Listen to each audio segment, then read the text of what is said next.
go to LinkedIn and see if this shows up.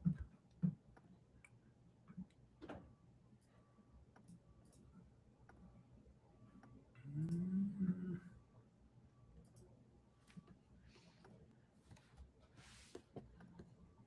hmm. I don't think it shows up on the feed.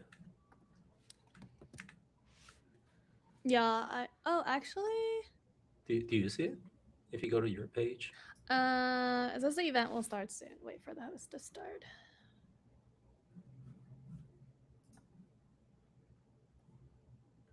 Oh, yeah, yeah, I see it.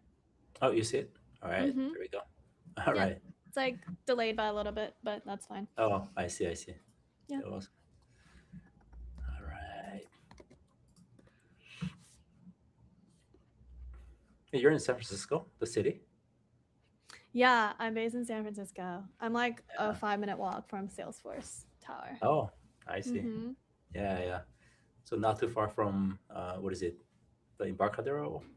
Yeah, Yeah, yeah. it's Pier nice. 39. Yeah, yeah, yeah. I gotta like walk along the Embarcadero most Yeah, days. Yeah, that's great. That's great. yeah. Right, we're at 12 p.m. So hopefully people will trickle in.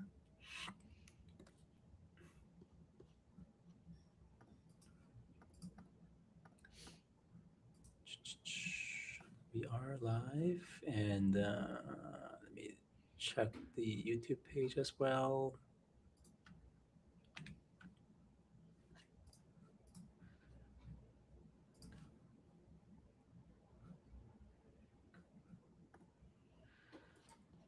Yeah, there's a little bit of delay. I can see. Yeah. Is it All good? right. All good on YouTube as well? Yes, yes, it's going. Awesome. All right, let's give a couple minutes until people dial come in. All right. Yeah, how's the weather there, by the way, in San Francisco? Um, it's really good. It was well, actually where are you based? Are you in the Bay? I'm in You're LA. in the Bay, LA. right? Oh, you're in LA. Yes, Okay. yeah. I actually didn't know that. I go Okay. back and forth. I was in the Bay Area for like 10 Oh, okay, years. okay. Okay, Yeah, okay. yeah, Yeah, yeah. yeah. I thought you were in the Bay this whole time. Yeah. Where So in LA I are was you? in, so it's like a southern part of LA. So like it's still LA Mm, County, but it's called mm-hmm. Palos Verdes. And Okay.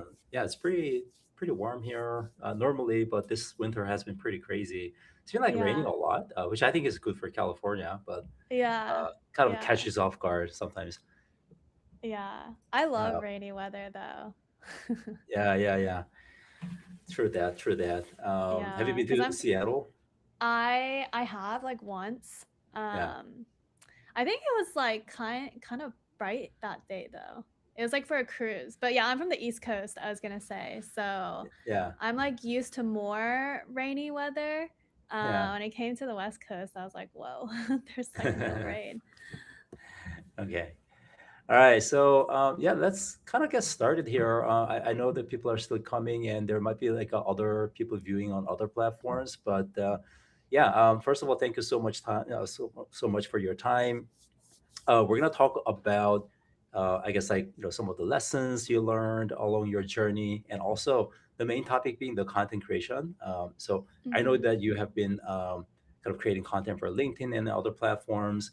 So wanted to talk a little bit about how you typically produce content and some of the lessons that you learned. But Yeah. before we start, yeah, for those people who may not be as familiar, can you maybe do a quick introduction about yourself, and also you can talk a little bit about Press Club as well. So yeah, let's Yeah. start from there. Yeah, so thank you for having me on. I'm super excited. I am co founder of Press Club. We help founders land press, like on Forbes, Wall Street Journal, TechCrunch. Basically, how we started, my co founder, he wanted to land press. He's a repeat founder, but he didn't want to pay 5K to a PR agency because traditionally that's what you would do as a founder. So he's like, you know what, I'm just going to do it myself. He sent out 200 cold emails to journalists and it worked. He landed Forbes, Wall Street Journal, and 6 other outlets. So we were like, well, that was back in 2021. We were like, well, surely now we can build an AI agent for it. So we built it, and somebody, this was actually at a hackathon in the Bay. and somebody paid us money on the spot to get access to it. So we were Wow. like, huh, maybe this is more than just a weekend hackathon project. Maybe there's more to it. So we decided to go all in. And that was back in September. So he and I have been doing this full time for a couple months now. That's great. Yeah. So hackathon, what kind of hackathon was that? Yeah, it was, if you know AGI House, the one in South San Francisco in Hillsboro, they host a bunch of hackathons. And so at the time, for context, going back in time, I had quit I'm a designer by training, worked at Dropbox, worked at a company called Snorkel AI. They were a Series C startup at the time, 150 people. Quit that job around June of last year, and when I quit, I basically went all in on content creation. I knew I wanted to start a company, but I didn't want to rush it, right? Like starting a company, you need to make sure you have the foundation, right? And that means Mhm. finding the right co founders, finding the right ideas, right? Founder market fit, all of that. So I didn't want to rush it. So I basically went all in on content creation. And I post on LinkedIn every day for 6 months straight, post on TikTok 3 times a day, every day. And it was all just a part of wanting to get myself out there. I didn't know what opportunities existed, but that was kind of the point, right? And then that also was why I went to a lot of hackathons, right? So I wanted to put myself out there digitally as well as physically, right? Taking advantage of the fact that I lived in San Francisco. So going to all these events, going to all these hackathons, writing LinkedIn every day, even though it didn't necessarily make sense on the outside sometimes. But I would say it definitely paid off a lot just putting myself out there. Yeah, obviously we'll talk a lot more about the content creation in a Yeah. second, but I wanted to like kind of start from, you mentioned like, hey, like you're interested in starting, you were interested in starting your own company, and then from Mm-hmm. there to content creation, like what is the connection there, or like if there are people out there who want to start their own company one day, and then they're like, hey, like trying to figure things out, would you Yeah. recommend, okay, maybe you can start from content creation, that way you can get to meet a lot of people or kind of build your personal branding. So like what is the connection between people who want to start startups, their own companies, and content creation? Yeah, I would say it was not like necessarily a direct link for me. I wasn't like, oh, content creation will allow me to like will benefit me for starting a company, or like starting a company I have to have content creation. It wasn't a direct link. But I think there was a part of me that was like, well, if I'm going to start a company at some point, um they say technical abilities are no longer the moat, distribution is. I've also heard people say, oh, first time founders think about the product, second time founders think about distribution. So because I had kind of been in the startup community, we had met through Inception Studio, and a startup accelerator program here in the Bay. I think I had just kind of had it in my head that, you know what, like even if I don't have the product or the idea right off the bat, it never hurts to establish like a personal brand, because that you're going to need that anyway as a founder, co-founder, and then also like distribution, right? So if I do plan on starting a company, like it doesn't hurt. So that was kind of my thought process. It wasn't like, oh, this is the first step of starting a company. It was more like, well, I honestly, like, I was like, I need to like spend my time doing something, right? I can't just like lay around in bed waiting for a company idea or a co-founder to come to me. I need to be doing something, and it doesn't hurt to establish personal branding and get like a build distribution before whatever Mhm. I end up building. Yeah, very good point. And I mean, of course, we'll dive into that topic, but I Yeah. think, yeah, having the personal branding and your, I guess, like a distribution community is always helpful, no matter what you do, right? And yeah, like people say Elon Musk and other people who are naturally good at it, and Yeah. or like Mr. Beast. I mean, at this point, he can produce anything, like any product, and Mm-hmm. it's gonna sell, right? Yeah, Even if exactly. like a 0.1% of the community buys it, it still translates into like a whatever, like 10,000, 20,000, could be. Yeah. Yeah, Mm-hmm. yeah. Exactly. So yeah, let's switch gears and then dive right into the topic of content creation. So you mentioned posting every day on LinkedIn for 6 months. How Mm-hmm. did that happen? How did you do it?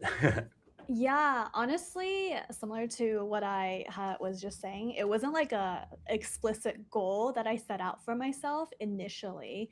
At first, I it was actually in March of last year, so I guess we're full circle, exactly a year ago, that I decided I was still working full time at Snorkel AI. By the way, I had my full time design role there, and I think it was end of March. I had went to Human X, the AI conference. It was in Vegas last year, and Inception had done a 4-day, 72-hour hackathon, and we had won. So I like milked the crap out of that. I basically posted like, of course, if you're gonna win a hackathon, did you really win a hackathon if you didn't post it on LinkedIn? So I posted about the hackathon win on that was the first day, and then I talked about like here's a demo. That was the second day, and then I did like another video recap of the whole event. So I think I like posted about it for a week straight, and part of it was like I had been wanting to be more consistent in terms of content creation, but I had always made excuses to myself like, oh, I work a full-time job, like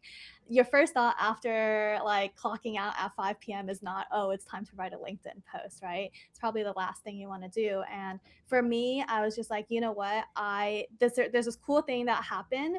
I want to at least try to like be consistent. And that's what started it. I actually ended up. I don't know if I ever told you, but I lived in a content creator house in LA. That was my first time in LA. It was in Koreatown, and that was in April. So it just so happened that at my job at Snorkel, we were switching offices. And so for the month of April, we actually didn't have it. We were all working remote because we didn't have an office. We were transitioning.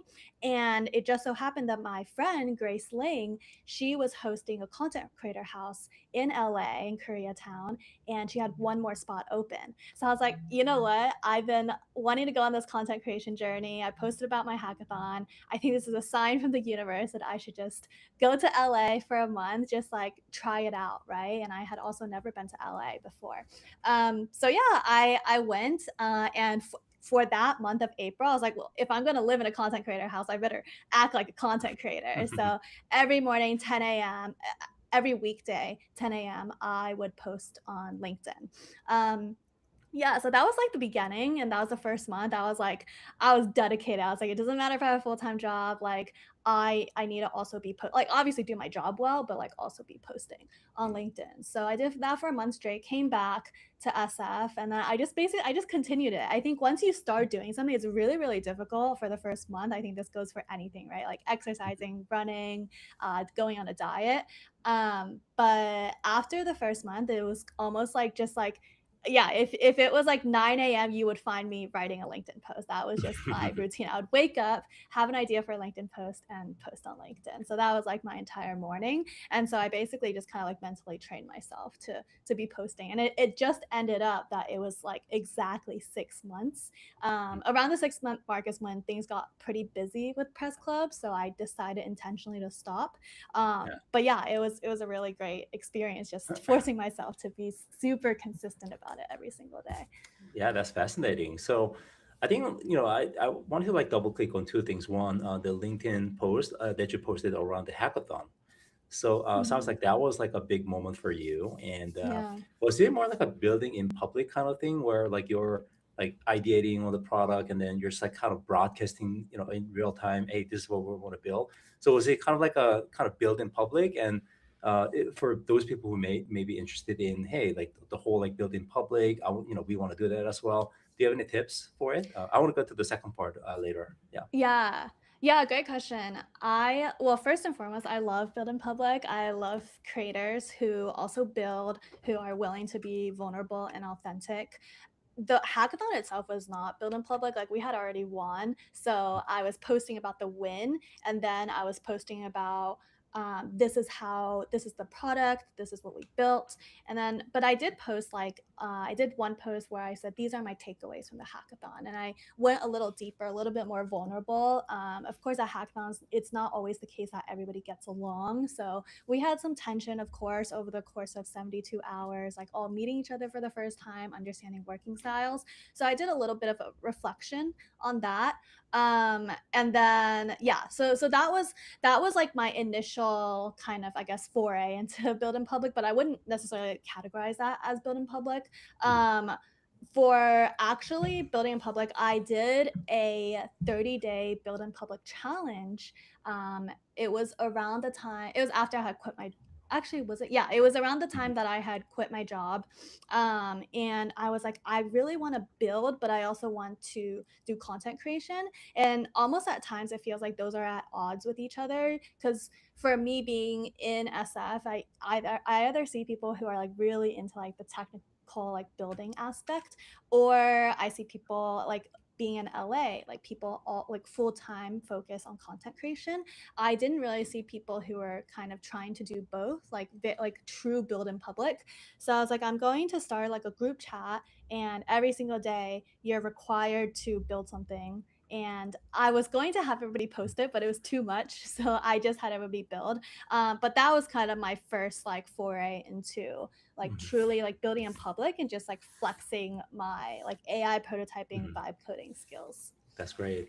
And the second part of the question was you mentioned the creator house, right? The content creator house. Mm-hmm. Yeah. So, for people who may not be familiar with it, like what is the concept? And even if you're not part of the content creation house, creator house, would you say surrounding yourself with other content creators might be a good idea? Like, it's like a YC for like Yeah. entrepreneurs, right? So, yeah, Yeah. can you Yeah. talk Yeah. a little bit about surrounding yourself in that environment? Yeah, so it was great. I think it was a really great experience, and really put me into kind of the world of I mean, there's no better place to go than LA if you want to immerse yourself in the world of content creation. I think it initially it was honestly, I think Grace was just like trying to see if she wanted to move to LA, and she it was like, it's so funny because it was a group of us, but we were all from San Francisco, so it was like outside of the house we would be having all these like meeting all these content creators, and then inside the house, like sometimes we would like launch into like discussions about AI and tech. So it was kind of funny like bringing that Silicon Valley energy into LA. But I also feel like that was like the foundation, because a lot of my posts, like, they are about content creation, but they are also about like tech and AI and like the latest developments. Yeah, so and then like being in LA, to actually answer your question, being LA was super transformative for me in the same way that San Francisco was transformative for me. So for context, I'm born and raised in the East Coast, went to school there, then moved to Austin, Texas, and then moved to San Francisco 3 years ago. So I haven't always been here, and one of the reasons I really want to be here was to like start a company. And I didn't realize how big or how pivotal of a role that mindset played in that. So coming to SF, like meeting, I remember like going to SF Tech Week events, and almost every single person I met in that room was a founder. And I remember meeting all these founders, and it just like fundamentally shifted something in my head. I thought, if all, because growing up it was always like, oh, starting a company is for like trust fund kids or for people who have already retired, who have made it. It was never like an actual like legitimate prospect for me in terms of career. So I never like legitimately pursued it. But then in SF, it's like it's almost like the default, the standard. Like you're Right. missing out if you're not starting a company. So like having that mindset, being like everybody is a founder, like why can't I be a founder? So it just, that moment made what felt like a dream that was out of my reach, it finally felt within reach. And then similarly, in LA, I felt the same way about content creation. So I remember being at a party, standing there, and like everybody is a content creator or is like making a living, like a decent living, like very successful people. And I remember being surrounded, and I was like, oh my gosh, like while I was one, intimidated, two, I was inspired, right? I was like, oh my gosh, like these people like are like living proof evidence that you can make a living off of content creation, be very successful with it. And yeah, like I had never been in an environment like that, right? On the East Coast or in San Francisco where like tech is everywhere. So I think that also like fundamentally changed my mindset. I was like, well, if everybody here is content, of course it's like difficult, but like I can do difficult things, right? So I was like, oh man, if everybody here is a content creator, like why can't I be one? So I think it just like changed my brain chemistry. It was just like really, really important, like having that foundational mentality when you're going to pursue something that's like really new and risky to you. Yeah, it's really interesting how like different cities and different, I guess like established culture, how different it is. So like you Mm-hmm. mentioned, like in San Francisco, like starting a company is almost like a default, and Yeah. like if you go to like let's say I guess East Coast and then ask someone, hey, what do you do? And then they're like, oh, I worked at like General Electric for 25 years, and they're like, oh yeah, that's awesome. And but when you come to San Francisco and then ask someone, hey, like, what do you do? And then they're like, well, I worked at like Hewlett Packard for like 30 years. And people go like, what's wrong with you? Right. Yeah. Are you Um, okay? so posting every day. So how did you come up with topics? How did you not like run out of content ideas? Yeah, I honestly, initially, I was that was like my biggest concern. I remember sitting there and I was like, it was towards the end of my like series on my hackathon, and I was like, holy crap, like what else is there to post about, right? Mhm. And of course, I had a list. I think most content creators have a list of things that they want to talk about, but like, I honestly, I felt like I maybe like could talk about design. AI, I was like, I could make one post at most.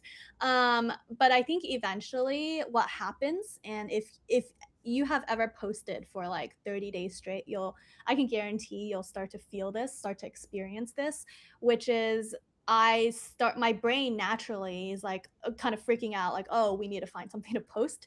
And naturally, I would start picking up on tidbits of conversation, or I would go to talks, workshops, right? Something that was interesting, or I would comment on somebody's LinkedIn post. And these things slowly started becoming post ideas, right? Mhm. And I would start, so my brain eventually, like basically, I trained it, like it became I worked on that muscle, that creativity, that ideation muscle for so long that my brain started naturally picking up on these things and being like, oh, that's a good LinkedIn post, right? Mhm. So yeah, it's funny because like Granola has like their crunched, which is like their Spotify wrapped, and apparently that's a good LinkedIn post was my catchphrase of the year. That was the catchphrase, that was the phrase that I said the most throughout the year. But yeah, anyways, I think that's just a testament as to like how deeply I had trained my brain to like spot like pattern recognition, like spot like, oh, this would make for a good post. And I think anybody can get to that point. It's just a matter of repetition, just like working out, it's just a repetition of muscle. And like I think anybody can get there. Mm. So what contributed to growing that muscle in your mind? Is it the posting itself? Like the more you do this, the better. Like like you're trying to kind of look at every possible moment as, oh, like this could be a LinkedIn post. Like what led to growing the muscle? Yeah, I think like 100% the forcing function of having to post every day. It's almost like a fear or Yeah. anxiety induced need of, oh, I need a post. But like I think it like I learned certain like hacks. So like if you're looking for ideas to post, one hack is conversations, right? If you notice something that like you like to say, like a joke or even a story, it doesn't have to be like super entertaining or funny, but like even a story, and you notice that that's something you repeat in conversations that people react to, right? They'll Mm. laugh or they'll smile. That is a indication that it will make for a good LinkedIn post because you're getting a real live reaction in person. And then other things like talks, right? Actually, a great hack for me was I would go to talks. I would always try to sit front row because like, what's the point of going to an in-person talk if you're not like close to the speaker?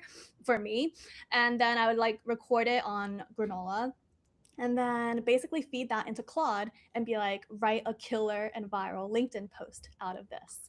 And so that's another tip, right? Like if you feel too self conscious to write a LinkedIn post about yourself, which is like totally understandable, like write about things that you've experienced. Like I find that that's usually easier for people to talk about, like going to talks, workshops, talking about other people or things that they've experienced, and with AI these days, it's like super easy to write about stuff like that.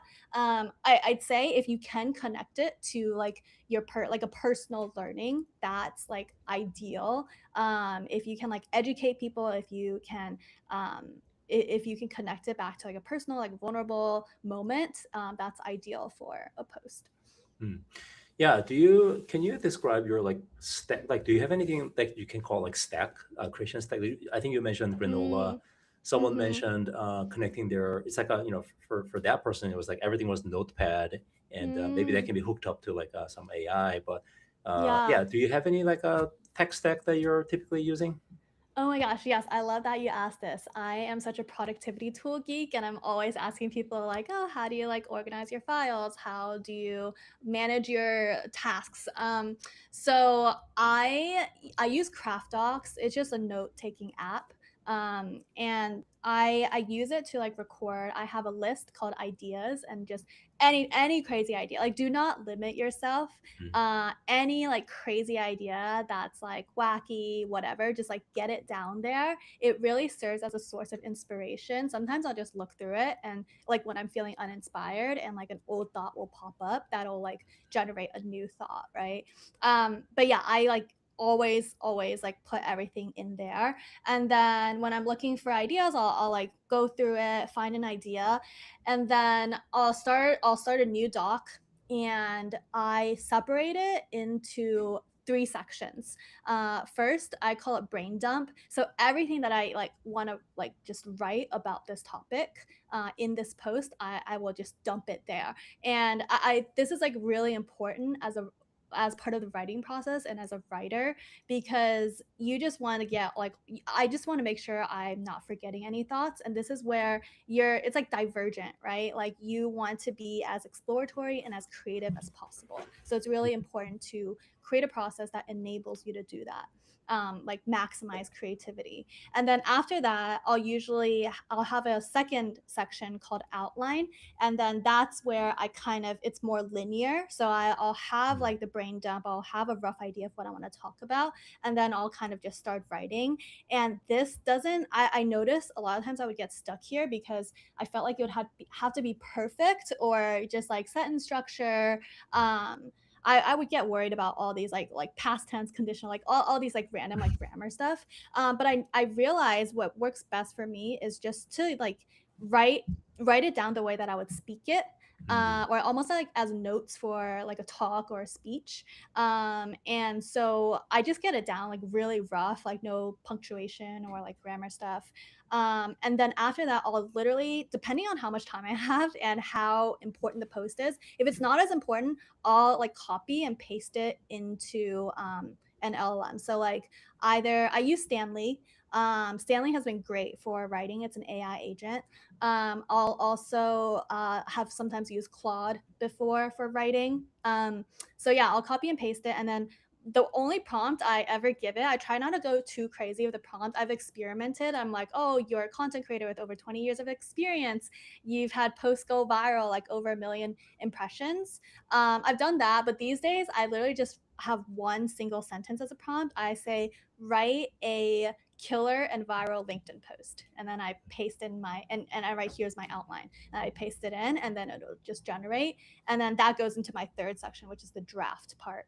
And so for the draft part, that's when it'll like it's almost like near formal or near finalized. And so then I'll like compare it back to my outline, see what parts are missing, and that's when I'll really go into the nitty gritty, like what needs to be like italicized, bolded, emojis, like all of that. And then I copy and paste that into LinkedIn, and then I'll go through my whole like proofreading process. Yeah. Yeah, so the use of AI, right? Mm-hmm. Which I think like these days, I really don't see anybody who is not using AI at all. Yeah.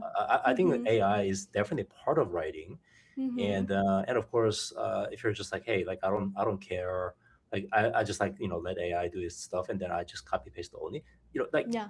I really don't see those people either. So it's like somewhere in the middle where people are using certainly AI, but then to their advantage. So how do you like keep like what they call AI slop, or like, oh, like Mm. this is clearly machine generated from happening? Like what kind of human editing or additional steps are you taking?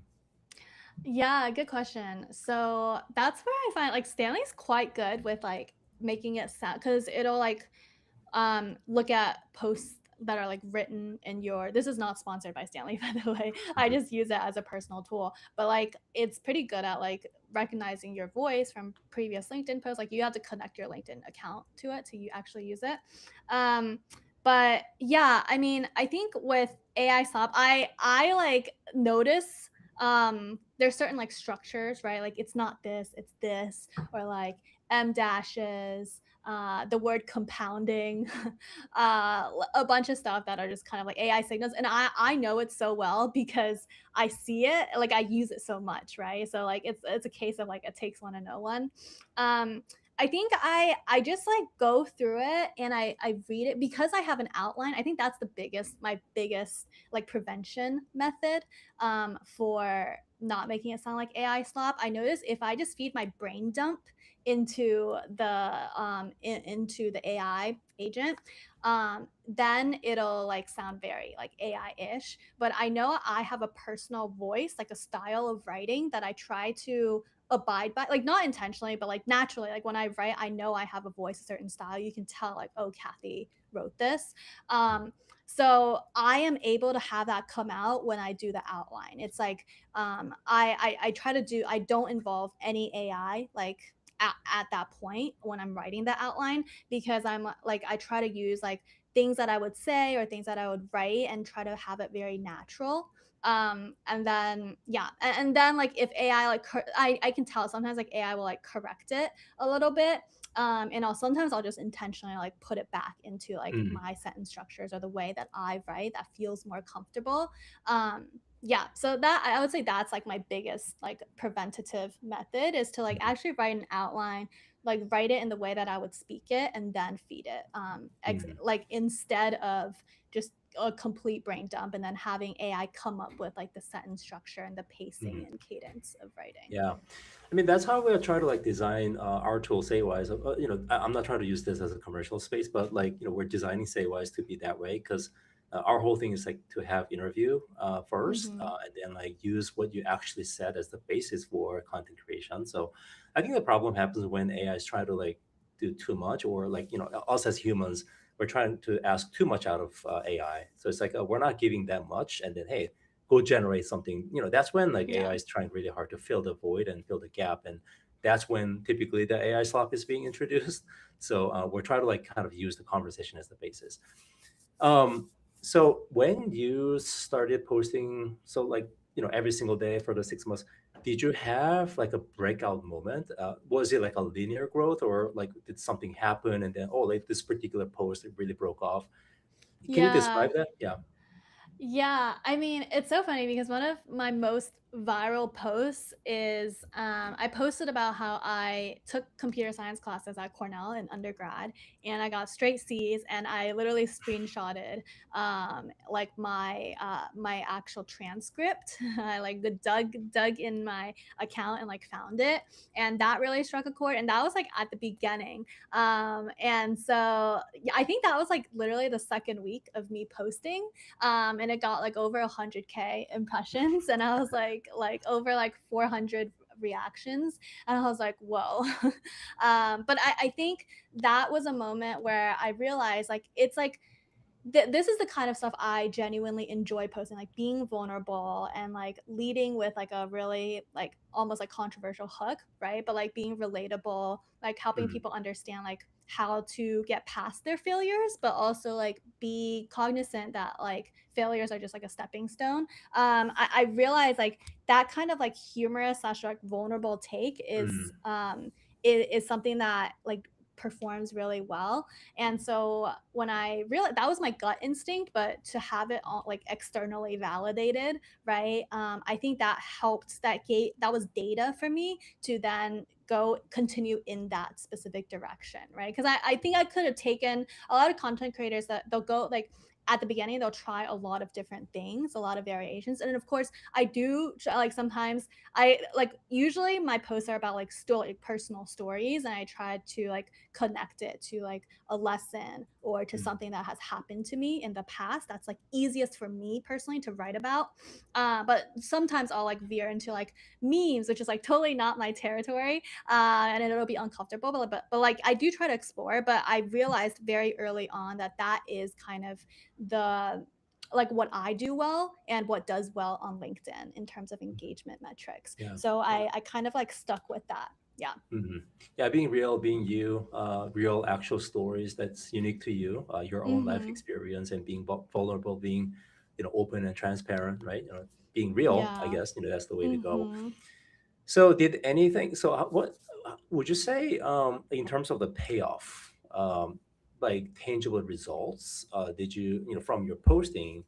Can you talk a little bit about, oh, like, I've been posting this, and then I had, this really great result that I probably wouldn't have had if I didn't post or create content. Did you Yeah. have anything like that? Yeah, I would say, I mean, I'll be totally honest, when I first start, even before the 6 months of like consistent posting, I had been posting on LinkedIn, but I was more of the kind of poster that would post about like hackathon wins or job promotions or getting a new job. Back then, my main goal was just to get a job, like in design. Like so I think that was helpful in terms of like getting hiring managers' attention. I mean, I when I first got my job at Dropbox, like the first thing I actually did was like message my like then manager on LinkedIn because I saw a post that she made about hiring, and I think I sent the message like 10 minutes after.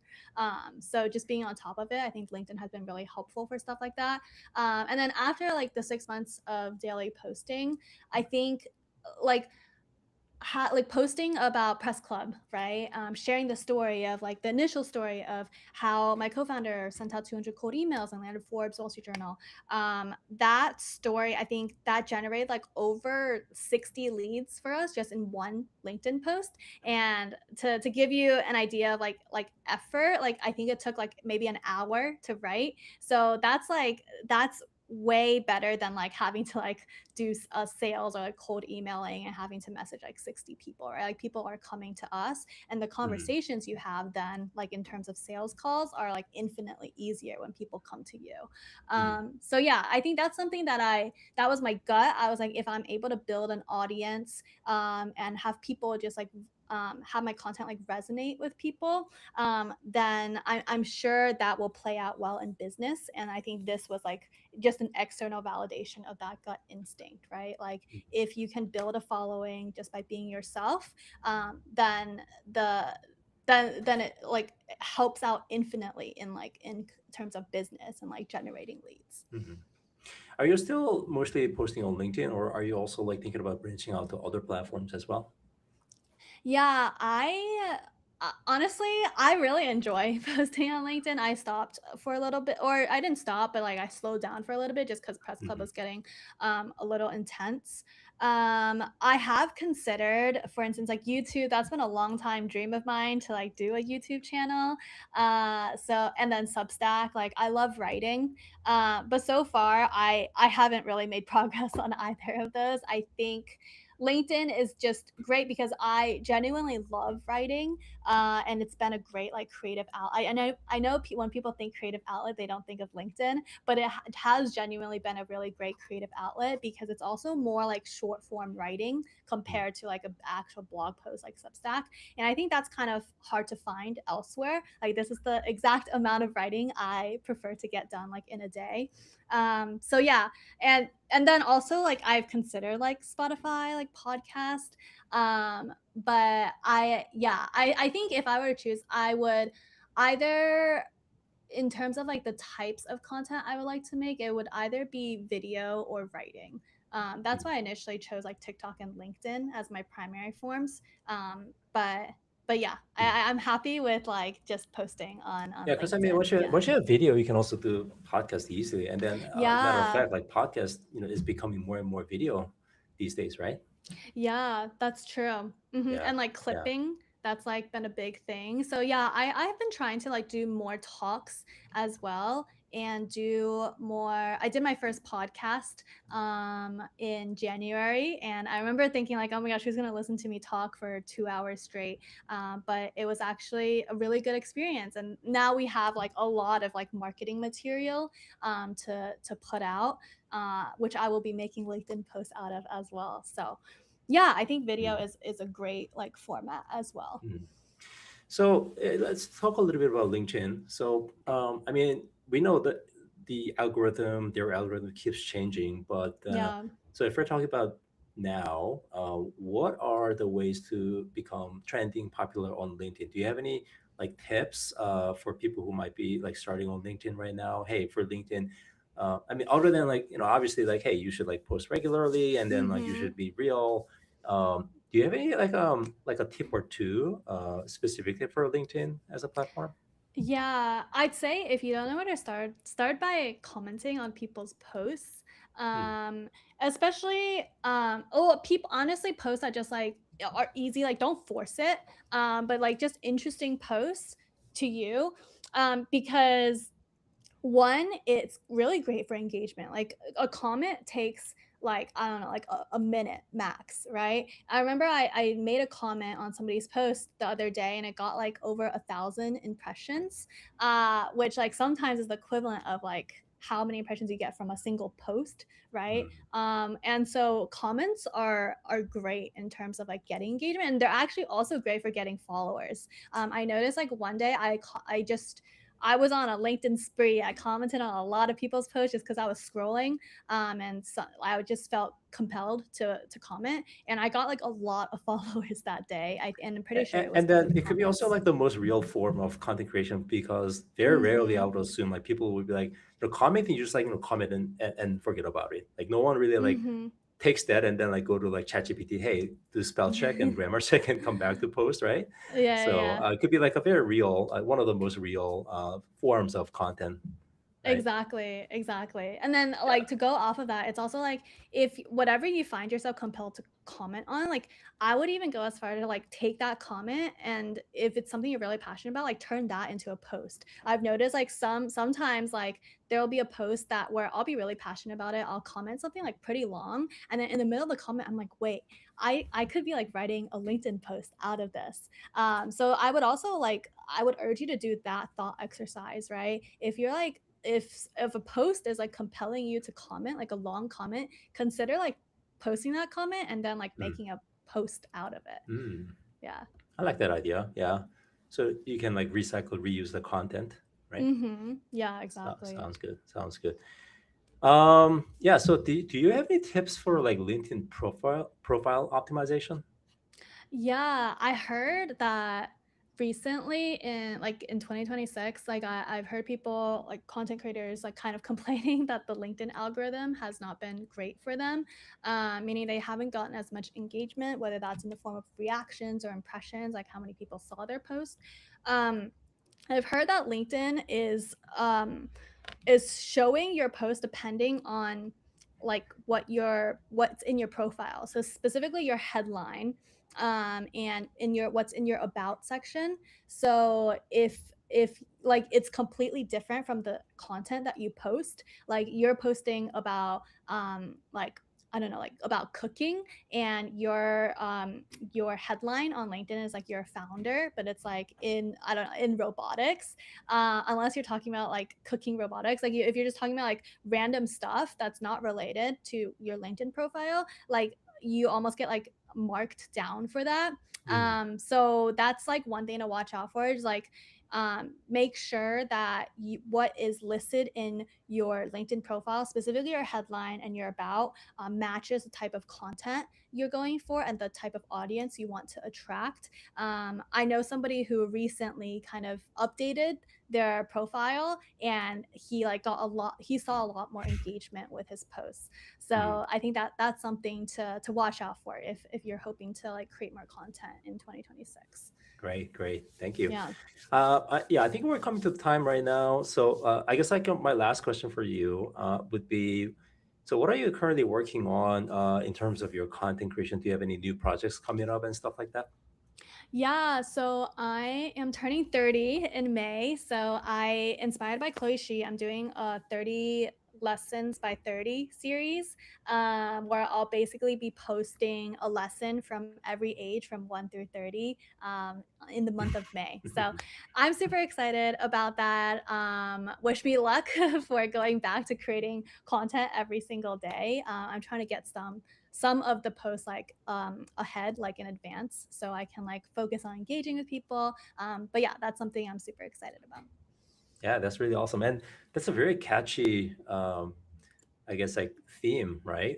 Like 30 days, 30 Yeah, lessons, right? yeah, So yeah, yeah, it'd be really awesome.